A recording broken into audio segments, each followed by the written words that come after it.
Hello students, GST की इस class में आज हम नया चैप्टर शुरू करने जा रहे हैं जिसका नाम है वैल्यू ऑफ सप्लाई। पूर्ति का मूल्य, आपूर्ति का मूल्य। लास्ट वीडियो तक हमने आपूर्ति का समय, टाइम ऑफ सप्लाई, सप्लाई का टाइम, कब सप्लाई मानी जाएगी, वो चैप्टर हमने किया था। बहुत ही इंटरेस्टिंग चैप्टर था। आज उस सप्लाई की वैल्यू क्या मानी जाएगी, क्योंकि टैक्स है वो वैल्यू पे कैलकुलेट किया जाता है। तो उस आपूर्ति का मूल्य, जो भी आपूर्ति की गई है, उस आपूर्ति का मूल्य क्या लेंगे जिस पे हम सही टैक्स की कैलकुलेशन कर सकें, वो हम सीखेंगे। क्योंकि पूर्ति के समय के साथ साथ पूर्ति के मूल्य का निर्धारण भी आवश्यक है। पूर्ति का निर्धारण इसलिए आवश्यक है क्योंकि पूर्ति का समय हमें यह बतलाता है कि उस समय कौन सी कर की दर लागू होगी, जबकि पूर्ति का मूल्य बतलाता है कि कर की गणना पूर्ति के या आपूर्ति की किस वैल्यू पर, किस मूल्य पर की जाएगी। क्योंकि माल और सेवा कर की वसूली निर्धारित दर से माल या सेवा के मूल्य पर की जाती है, अतः माल या सेवा के मूल्य का सही निर्धारण करना आवश्यक है। इसलिए हम इस अध्याय में, चाहे हमारे अध्ययन का विषय दिए गए मूल्य में से, चाहे वो बीजक मूल्य हो या अन्य कोई मूल्य हो, कुछ राशियों को जोड़कर एवं कुछ को घटाकर सही मूल्य का निर्धारण हम इस चैप्टर में करेंगे, ताकि उस पे दे कर से कर की सही राशि ज्ञात हो सके। तो ये बहुत ही महत्वपूर्ण चैप्टर है जिसमें हमें जो सप्लाई की गई है, चाहे वो गुड्स की हो चाहे वो सर्विस की हो, उसके सही मूल्य का निर्धारण करना है। तो उसको हम कैसे डिसाइड करेंगे, उस मूल्य को हम कैसे उसकी काउंटिंग करेंगे, तो वो हम इस चैप्टर में सीखेंगे। तो इसकी अलग अलग परिस्थितियां हैं। जैसे नंबर 1, जब आपूर्तिकर्ता यानी कि विक्रेता और प्राप्तकर्ता यानी कि क्रेता दोनों आपस में संबंधित व्यक्ति नहीं है, दोनों आपस में संबंधित व्यक्ति नहीं है, तो ऐसी कंडीशन में आपूर्ति का मूल्य किस प्रकार से निर्धारित किया जाता है, किस प्रकार से उसकी गणना की जाती है, वो हम यहाँ सीखेंगे। तो देखिए आपके सामने, जहां आपूर्तिकर्ता व आपूर्ति प्राप्तकर्ता यानी कि विक्रेता और क्रेता आपस में संबंधित व्यक्ति नहीं है। अभी आपको संबंधित की डेफिनेशन पता है, शुरू शुरू में हमने की थी कि कौन व्यक्ति संबंधित व्यक्ति कहलाते हैं, ये आपको पता है। तो जब आपूर्तिकर्ता व आपूर्ति प्राप्तकर्ता संबंधित व्यक्ति नहीं हो और आपूर्ति के लिए प्रतिफली एकमात्र उसका वस्तु या सेवा का मूल्य हो, वहां माल या सेवाओं या दोनों की किसी आपूर्ति का मूल्य ऐसा समव्यवहार मूल्य है, ट्रांजैक्शन वैल्यू होगा, जो माल या सेवाओं की पूर्ति के लिए वास्तविक रूप से भुगतान किया गया है या देय है। यानी कि हमें एक ट्रांजैक्शन वैल्यू की कैलकुलेट करनी है, ट्रांजैक्शन वैल्यू की, जिसको हिंदी में समव्यवहार मूल्य कहते हैं। समव्यवहार मूल्य एक ऐसा मूल्य होता है जिसका या तो आपूर्ति प्राप्तकर्ता ने वास्तव में भुगतान किया है या करेगा। अब ये समव्यवहार मूल्य है, जो ट्रांजैक्शन वैल्यू है, वो कैसे कैलकुलेट की जाती है, वो हमें क्वेश्चन में लिस्ट प्राइस दिया होगा। लिस्ट प्राइस, सूची मूल्य, या कॉन्ट्रैक्चुअल प्राइस, ठेका मूल्य, जिस ठहराव के आधार पर तय की गई राशि, कॉन्ट्रैक्टेड वैल्यू जिसको बोलते हैं, या लिस्ट प्राइस, ये दिए होंगे। इसमें हम कुछ मदों को जोड़ेंगे और कुछ मदों को घटाएंगे। उसके बाद जो हमारी वैल्यू आएगी वो वैल्यू ऑफ टैक्सेबल सप्लाई या समव्यवहार मूल्य आएगी, जिस पे हम टैक्स की गणना करेंगे। तो एक मैंने एक परफॉर्मा बनाया है, तो हमें computation of value of taxable supply calculate करनी है। Computation of value of taxable supply, तो उसके लिए हमें क्वेश्चन में लिस्ट प्राइस दिया होगा उस सेवा या माल का, या उसकी कॉन्ट्रैक्टेड वैल्यू दी होगी, वो हम यहाँ लिखेंगे। इसमें हम ये राशियां जोड़ेंगे अगर ये इस वैल्यू में जुड़ी हुई नहीं है तो। अगर ये राशियां, अगर ये चीजें यहाँ इस वैल्यू में नहीं ऐड है तो हम इनको ऐड करेंगे। यदि ये दी गई कीमत में ये राशियां पहले से सम्मिलित नहीं की गई हो या जुड़ी हुई नहीं हो। तो ये हम आइटम में हैं कौन कौन सी। Number 1, taxes, fees, charges divide by government. केंद्र या राज्य सरकार द्वारा लगाया गया कोई कर, फीस, शुल्क या किसी प्रभार की राशि, परंतु सीजीएसटी और एसजीएसटी को छोड़कर। तो हमें यदि प्रश्न में दिए गए हैं और यदि ये कोई कर, फीस, कर, शुल्क, फीस या कोई प्रभार जो चुकाया गया हो और वस्तु की कीमत में शामिल नहीं हो तो हम उसको यहाँ जोड़ देंगे। नंबर 2, आपूर्तिकर्ता के यानी कि क्रेता के, आपूर्तिकर्ता यानी कि विक्रेता के किसी दायित्व का क्रेता द्वारा किया गया भुगतान। जैसे विक्रेता के एजेंट को क्रेता द्वारा किए गए भुगतान, यानी कि विक्रेता के किसी दायित्व का जो दायित्व वो चुकाना तो विक्रेता को था, लेकिन उसकी तरफ से उसके लिए क्रेता ने कोई भुगतान कर दिया हो, किसी दायित्व का भुगतान कर दिया हो, तो वो इस कीमत में हम इस सूची मूल्य में या कॉन्ट्रैक्टेड वैल्यू में ऐड करेंगे। वो राशि कौन कौन से हो सकते हैं, जैसे विक्रेता के एजेंट को क्रेता द्वारा किया गया भुगतान या कोई कमीशन दिया हो। इसी तरह से विक्रेता के परिवहन भाड़े का, ये जो परिवहन भाड़ा चुकाना तो विक्रेता ने था लेकिन क्रेता ने चुका दिया हो। डिजाइन एवं पैकिंग या इंजीनियरिंग कार्य की लागत जो चुकानी तो विक्रेता को हो लेकिन क्रेता ने चुका दी हो। इसी तरह से क्रेता या प्राप्तकर्ता द्वारा ये ये 3-4 परिस्थितियां हो सकती हैं।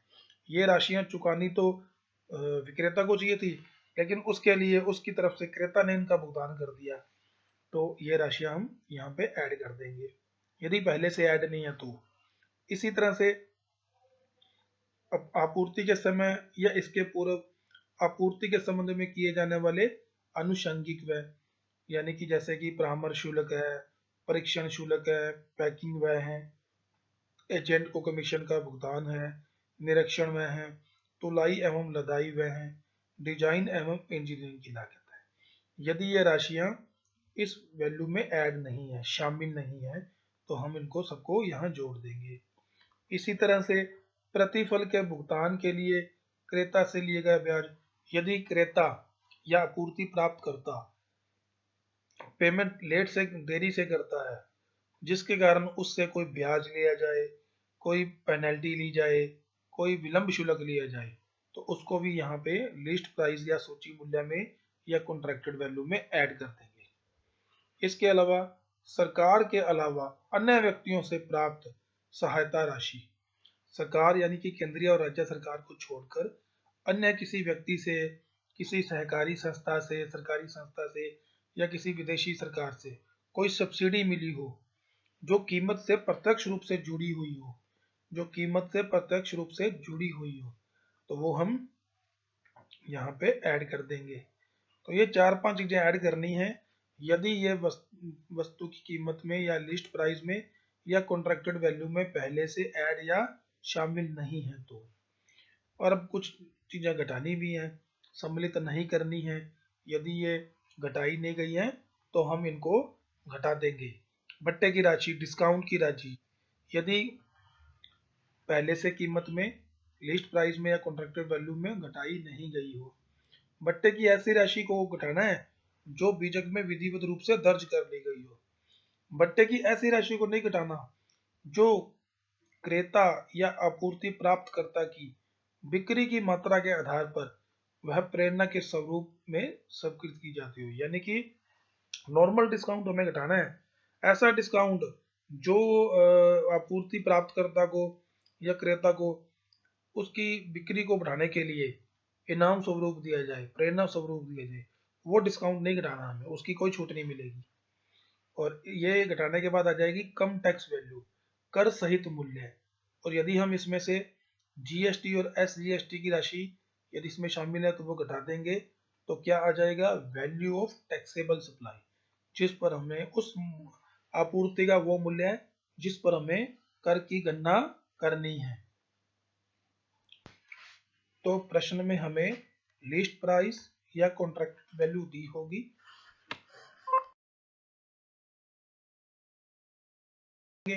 यदि ये पहले से ऐड नहीं की हुई है तो, यदि ये लिस्ट प्राइस या कॉन्ट्रैक्टेड वैल्यू में शामिल नहीं है तो ऐड करनी है।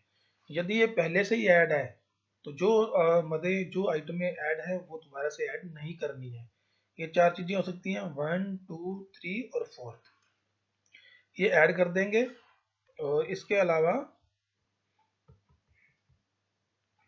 5 चीजें हैं, 5 आइटम है, ये ऐड करनी है यदि ये ऐड नहीं है तो। और लेस करना है डिस्काउंट। डिस्काउंट कौन सा? नॉर्मल डिस्काउंट, जिसको बीजेक में विधिवत रूप से शामिल कर लिया गया हो। ऐसा डिस्काउंट नहीं घटाना है, ऐसे डिस्काउंट की छूट नहीं मिलेगी जो क्रेता को उसकी बिक्री के बढ़ाने के लिए प्रेरणा स्वरूप दिया गया हो। और लास्ट में सीजीएसटी और एसजीएसटी की राशि को भी लेस करनी है, तो वैल्यू ऑफ टैक्सेबल सप्लाई आ जाएगी। चलिए अब हम इसके क्वेश्चन करते हैं एक दो। तो जैसा कि question number example number first है, ये कह रहा है राम और श्याम प्राइवेट लिमिटेड ने इनके द्वारा मोहन प्राइवेट लिमिटेड को बेचे गए माल के संबंध में निम्नलिखित विवरण प्रस्तुत किया है। माल का सूची मूल्य है, कर एवं बट्टे को छोड़कर 2 लाख रुपए, ये लिस्ट प्राइस दिया हुआ है। ऐसे माल पर नगर पालिका प्राधिकरण द्वारा लगाया गया कर 20,000। माल पर वसूली योग्य है केंद्रीय माल और सेवा कर एवं राज्य माल और सेवा कर 41,600। पैकिंग वेयर उपयुक्त कीमत में सम्मिलित नहीं 4,000। राम और श्याम लिमिटेड ने केंद्र सरकार से 10,000 रुपए की सहायता राशि प्राप्त की और एक गैर सरकारी संस्था एनजीओ से 8,000 रुपए की सहायता राशि प्राप्त की। माल की 2 लाख रुपए की कीमत ऐसी सहायता राशि को ध्यान में रखने के बाद अर्थात घटाने के बाद की है। राम और श्याम प्राइवेट लिमिटेड माल के सूची मूल्य पर 2% डिस्काउंट भी प्रदान करती है जो माल के बीचक में दर्ज किया जाता है। राम और श्याम प्राइवेट लिमिटेड द्वारा की गई कर योग्य आपूर्ति का मूल्य निर्धारित कीजिए। तो हमें ये क्वेश्चन है, सिंपल सा क्वेश्चन है। इसमें हमें वो वैल्यू कैलकुलेट करनी है माल की जिस पर टैक्स लगना चाहिए, यानी कि वैल्यू ऑफ टैक्सेबल सप्लाई। तो ये देखिए यहाँ पे नीचे सॉल्यूशन है। सबसे पहले हमें लिस्ट प्राइस दिया गया है, exclusive tax and discount 2 lakh रुपए। इसमें हम एक तो जो नगर पालिका द्वारा लगाया गया कर रहा है वो ऐड कर देंगे, पैकिंग चार्जेस ऐड कर देंगे, और अन्य सरकार को छोड़कर जो अन्य से गैर सरकारी संस्था से या किसी व्यक्ति से या विदेशी सरकार से जो सब्सिडी प्राप्त की गई है वो जोड़ देंगे। तो तीनों चीजें जोड़ देंगे हम, ये जोड़ दिया 2,32,000 रुपये आ गए। इसमें से जो सूची मूल्य पर जो 2% डिस्काउंट दिया जाता है वो घटा देंगे 4,000 रुपये। तो जो वैल्यू बच गई वो वैल्यू ऑफ टैक्सेबल सप्लाई आ गई। ये आपके सामने है जिस पर टैक्स की गणना की जाएगी। अब ये जो टिप्पणियां दी गई हैं ये आप उसको खुद पढ़ लीजिए, आपको सब समझ आ जाएगा। टिप्पणियां जरूर पढ़नी है। चलिए अब एग्जांपल नंबर 2 कर लेते हैं। निम्नलिखित विवरणों से केंद्रीय माल और सेवा कर अधिनियम 2017 की धारा 15 के तहत कर योग्य आपूर्ति के मूल्य का निर्धारण कीजिए। माल की आपूर्ति का अनुबंधित मूल्य है 12% जीएसटी सहित, इसमें टैक्स भी शामिल है 12%, 10 लाख रुपए। आपूर्ति का अनुबंधित मूल्य में निम्नलिखित शामिल है, ये चीजें पहले से शामिल है, अब इनको दोबारा से ऐड नहीं करनी है। पैकिंग की लागत 20,000, परिवहन के लिए प्राप्तकर्ता के अनुरोध पर विशिष्ट पैकिंग की लागत 10,000, स्थापना पूर्व की नियोजन के संबंध में परामर्श शुल्क 8,000, परीक्षण शुल्क 2,000 और कर 12,000। ये चीजें शामिल है ऑलरेडी, इसने ये बताया ना अनुबंधित मूल्य में निम्नलिखित शामिल है, इसलिए अब हमें इनको दोबारा से नहीं जोड़ना है। अन्य सूचनाएं, अनुबंध की शर्त के तहत आपूर्ति प्राप्तकर्ता द्वारा एजेंट को दिया गया कमीशन, यानी कि ये विक्रेता का दायित्व था लेकिन उसका भुगतान किसने किया है? क्रेता ने। तो ये और ये पहले से शामिल नहीं है इसमें, तो ये 4,000 रुपये ऐड करेंगे अपने इस 10 लाख रुपए में। आपूर्ति प्राप्तकर्ता द्वारा दिए गए डिजाइन और इंजीनियरिंग कार्य की लागत, ये भी ऐड करेंगे। किराया भाड़ा और बीमा व्यय आपूर्तिकर्ता की ओर से प्राप्तकर्ता द्वारा चुकाए गए, ये भी ऐड करेंगे। तो ये तीनों चीजें हैं जो चुकानी तो विक्रेता को चाहिए थी लेकिन क्रेता ने चुकाई है, उसके दायित्व का भुगतान किया है और ये कीमत में ऐड नहीं है, सूची मूल्य में ऐड या शामिल नहीं है, तो इनको जोड़ देंगे अपने। माल का आपूर्तिकर्ता माल के अनुबंधित मूल्य पर यानी कि कॉन्ट्रैक्टेड वैल्यू पे 2% डिस्काउंट देता है जो माल के बीजक में दर्ज किया जाता है। तो ये सूचनाएं हैं और हमें निकालनी है वैल्यू। तो मैंने आपको बताया था ऊपर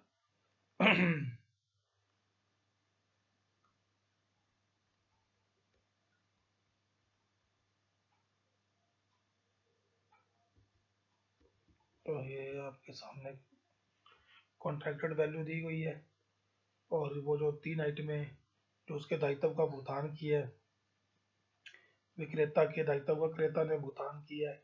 एक तो उसके एजेंट को कमीशन दिया है, एक ही इंजीनियरिंग और डिजाइनिंग की लागत चुकाई है और एक भाड़े का, वो हमने ऐड कर दी।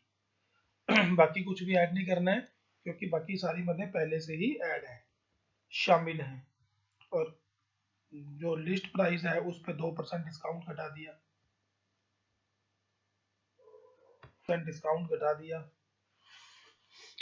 तो कम टैक्स वैल्यू आ गई, कर सहित मूल्य आ गया। अब इसमें 12% टैक्स भी शामिल है, तो टैक्स घटा दीजिए 10,64,000 इंटू 12/112 करके। तो ये जो वैल्यू आई ये आ गई value of taxable supply.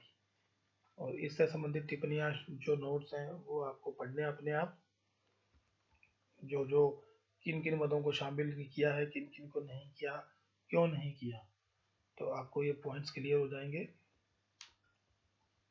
Question number जो तीसरा है ये आपको अपने आप समझना है, तीसरा एग्जाम्पल और चौथा एग्जाम्पल, 3 ही एग्जाम्पल है, तो 2 मैंने करा दिए, तीसरा आपको अपने आप करना है।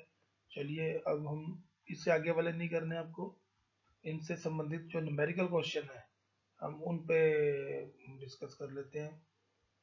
ये न्यूमेरिकल क्वेश्चंस हैं जो अभी हमने क्वेश्चन एग्जांपल किया है उसी से मिलते जुलते हैं, देख लीजिए। ये आपको अपने आप करने हैं। Question number 1, question number 2, question number 3, question number 4 और क्वेश्चन नंबर 5। 5 तक आपको अपने आप करने हैं। जिस प्रकार से हमने एग्जांपल किए हैं सेम उसी तरीके से आपको, उसी फार्मूले से आपको ये क्वेश्चन करने हैं। वो एक आधा पढ़ लेते हैं अपने।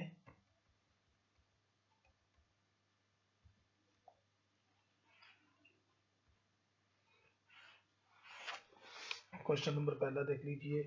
एबीसी लिमिटेड जयपुर ने इसके द्वारा एक्स वाई जेड लिमिटेड को जयपुर को पूर्ति गए माल की संबंध में निम्नलिखित विवरण प्रस्तुत किए। लिस्ट प्राइस दे दिया exclusive of tax and discounted 50,000 रुपये, और उस पर टैक्स लगे हैं 5,000 रुपये। CGST STST की राशि है 10,440। पैकिंग व्यय इस कीमत में इंक्लूड नहीं है 1,000 रुपये। और इस माल की बिक्री के संबंध में एबीसी लिमिटेड को विभिन्न सरकारी और गैर सरकारी संस्थाओं से निम्नलिखित राशियां प्राप्त हुई हैं। तो जो सरकार से सहायता प्राप्त हुई है वो ऐड नहीं करनी, जो गैर सरकारी संस्था से और जो अदर गवर्नमेंट से वो आपको ऐड कर देनी है। माल की 50 शेयर कीमत उपरोक्त सहायता राशियों को घटाने के बाद की है। एबीसी लिमिटेड द्वारा माल के सूची मूल्य पर 3% भत्ता प्रदान करती है जिसे माल के बीजक में दर्ज किया गया। तो बहुत ही सिंपल सा क्वेश्चन है, ये आपको अपने आप करना है। इसी तरह से क्वेश्चन नंबर 2, 3, 4, 5 करने हैं। अब नेक्स्ट वीडियो में हम बाकी पॉइंट्स इसके आगे वाले करेंगे, तो आप नेक्स्ट वीडियो भी जरूर वॉच करें।